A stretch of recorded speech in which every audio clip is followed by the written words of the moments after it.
Senator, missing in action si Orly Gutesa. Baka may balita ka sa former Marine. May mga kontak ka dyan sa military. Nasaan kaya siya? Madali ba siyang ma-summon kung sakasakali? Pinacheck ko na yung mga addresses at katunayan, humingi ng tulong nga yung RTC Manila. Doon sa address, pinadala namin sa kanila, pero ang sabi, wala na raw si Gutesa, hindi na doon nakatira. Yes. Ngayon, ang subpoena na ipapadala namin sa kanya, ay i-course namin through the office of Senator Marcoleta and or doon sa residence or office ni dating Congressman Mike Defensor. Kasi sila naman na nag-present, lalo si Senator Marcoleta, kaya sana alam nila kung paano makontak. Kasi chinek ko rin yung CCTV doon sa Senado, noong araw ng pagdinig na nando si Gutesa. Dumating siya doon as early as 8:27. Pagkatapos siya may sumalubong sa kanya, dumiretso siya sa opisina ni Senator Marcoleta. Paglabas niya, diretso siya, sinamahan siya nung staff ni Senator Marcoleta doon sa gallery. At nanatili siya doon habang kami nagkakaroon ng pagdinig. Pinababa siya mga bandang, I think, 10:27, tinawag siya, nanggaling siya doon sa gallery. At bumaba siya. So, ganong kalawak yung pakikipag-ugnayan ni Sergeant Gutesa kay Senator Marcoleta. Kasi maaga siyang dumating, pumasok sa opisina ni Senator Marcoleta. I think he stayed there for around, kung di ako nagkakamali, mga around 30 minutes. Pagkatapos lumabas at doon siya nanatili. Nakinig siya doon sa aming pagdinig habang hindi pa siya pinatawag. Pero nung dumating siya, nag-iisa siya? Nag-iisa ba siya nung dumating siya? Parang may kasama siya. Hindi ko sigurado kung kasama niya, pero may kasabay siyang pumasok. Kasi sabi ni Senator Marcoleta, hindi rin daw niya alam kung nasan Pwede naman tayo humingi ng tulong doon sa mga kakilala namin, mga dating nasa serbisyo ng mga Marine officers na baka sakali makatulong para lang maka-shed light, mas makapag-shed light doon sa kanyang sinumpang salaysay.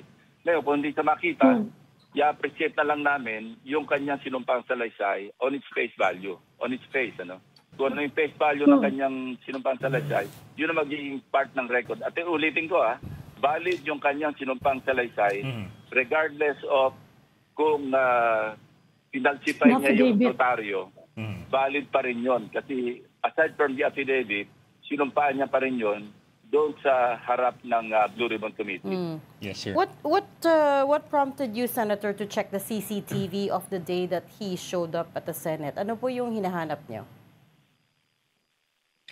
Hinahanap ko lang kung sino yung kasama. Kasi nga nawawala siya Baka kakilala ko yung kasama niyang pumasok, matanong kung nasaan siya, saan pwede makontak. Yun lang nag-prompt sa akin.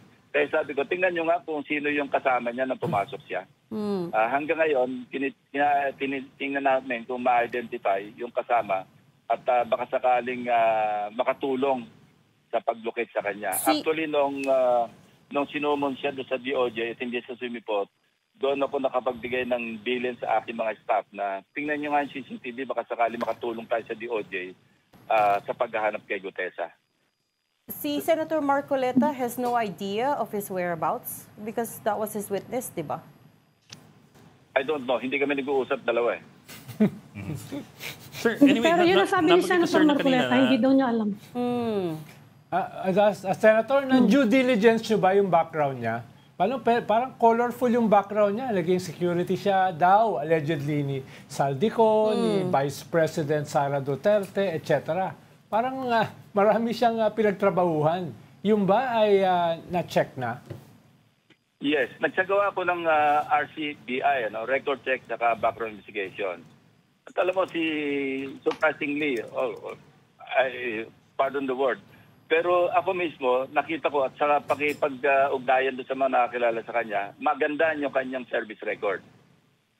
Masipag at saka efficient at saka diligent sa kanyang trabaho noong siya nasa Philippine Marines pa.